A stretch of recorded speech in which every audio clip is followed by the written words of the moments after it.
जय हिंद साथियों, मैं अपने इस वीडियो में आपका पुनः स्वागत करता हूं।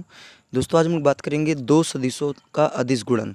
ये क्या होता है और इससे संबंधित हम लोग कुछ न्यूमेरिकल्स को डिस्कस करने वाले हैं। तो चलिए आइए हम लोग समझते हैं कि दो सदिशों का अदिश गुणन होता क्या है। तो अगर इसकी परिभाषा की बात करें तो मैं ये कह सकते हैं कि जब हम दो सदिश राशियों का गुणा करते हैं तो यदि हमें उस गुणा करने से अगर हमें अदिश राशि प्राप्त होती है तो इसी घटना को हम लोग कहते हैं दो सदिशों का अदिश गुणन। दो सदिशों के अदिश गुणन को हम लोग और नामों से भी जानते हैं, जैसे इसको हम लोग डॉट गुणन भी कहते हैं या फिर इसको हम लोग अदिश गुणन के नाम से भी जानते हैं। तो ये आपको बातें ध्यान देनी है कि इसको डॉट गुणन भी और अदिश गुणन के नाम से भी जानते हैं। अब यहाँ पे जैसे कि एग्जांपल की बात करें तो ये सबसे बढ़िया एग्जांपल इसमें पड़ता है कार्य बराबर होता है बल गुणे विस्थापन। अगर बात करें यहाँ पे बल जो है तो बल एक सदिश राशि है और विस्थापन भी क्या है, एक सदिश राशि है। देखिए यहाँ पे जब दो सदिश राशियों को हमने गुणा किया तो हमें प्राप्त हो रहा है कार्य। कार्य क्या है, एक अदिश राशि है। तो हम कह सकते हैं कि यहाँ पे हमने दो सदिश राशियों का गुणा किया, उसके बाद हमें क्या प्राप्त हो रहा है, एक अदिश राशि। तो इनको हम लोग दो सदिशों का अदिश गुणन बोल सकते हैं। तो वही हमने परिभाषा बताया कि जब दो सदिश राशियों का गुणा करते हैं तो हमें गुणा करने के बाद एक अदिश राशि अगर प्राप्त होती है तो इस क्रिया को हम लोग कहते हैं दो सदिशों का अदिश गुणन। यहाँ पे देखिए दो सदिशों के अदिश गुणन को हम लोग basically vector A dot vector B से भी प्रदर्शित करते हैं। अगर बात करें इसके फार्मूले की तो इसका फार्मूला तो vector A dot vector B बराबर होता है ए बी कॉस थीटा, ये फार्मूला होता है। उसी तरह यहाँ से अगर फार्मूले की बात करें तो एक फार्मूला यहाँ से भी बनता है डब्ल्यू बराबर होता है एफ इंटू एस।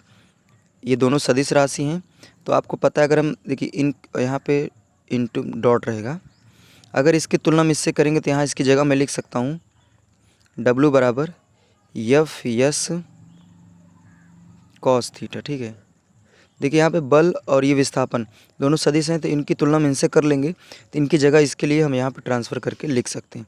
तो बेसिकली हम लोग इन्हीं फार्मूलों पे आज हम लोग सवाल को करने वाले हैं। तो चलिए आइए शुरू करते हैं। इसमें कहा जा रहा है पहले प्रश्न में कि दो सदिश वेक्टर ए व वेक्टर बी के परिमाण जो है क्रमशः 4 व 5 मात्रक हैं, तो उनके बीच कोण 30 डिग्री है।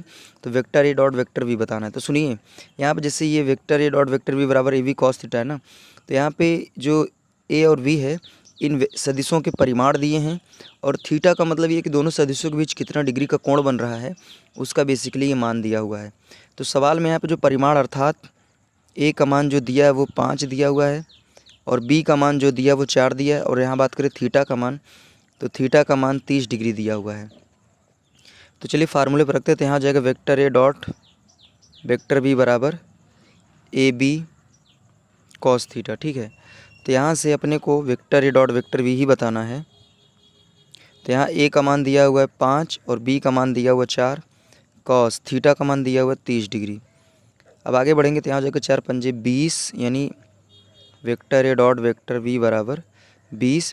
अच्छा, कॉस 30 डिग्री का मान हम जानते हैं होता है √3/2 होता है। ठीक है, अब यहाँ से इसको कैंसिल करेंगे तो यहाँ आएगा 10, तो फाइनली हो जाएगा vector A dot vector B बराबर 10√3। ठीक है, तो ये इसका क्या हो जाएगा, आंसर हो जाएगा।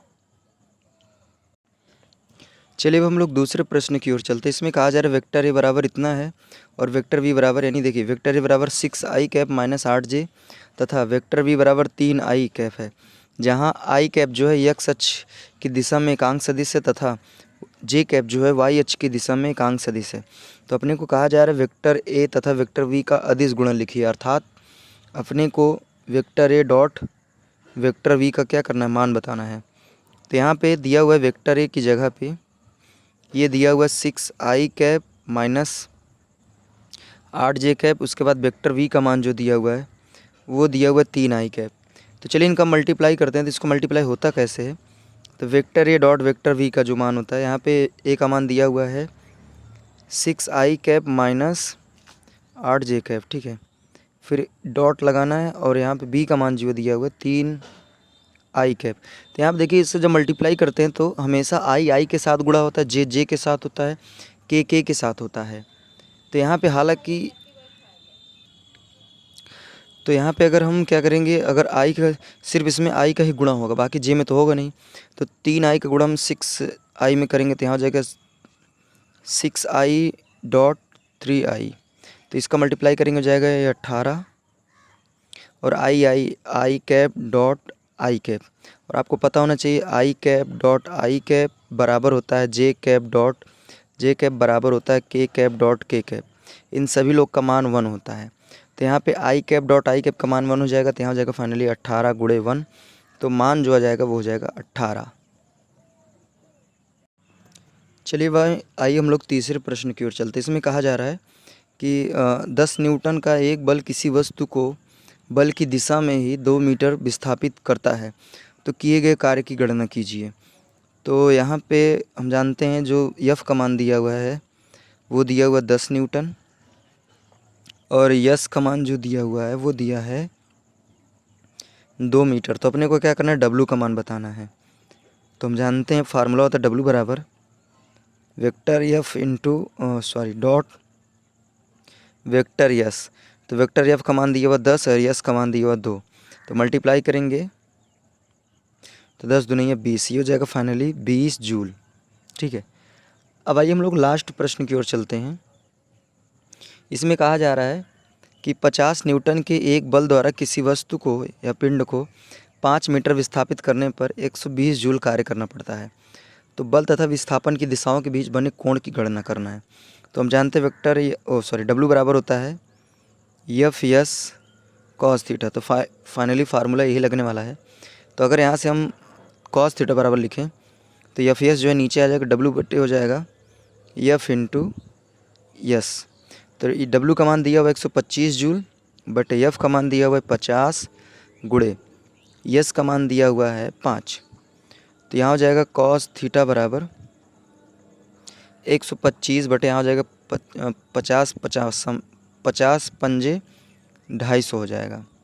तो 125 से करने में 125 दुनिया 250, तो फाइनली हो जाएगा कॉस थीटा बराबर 1/2।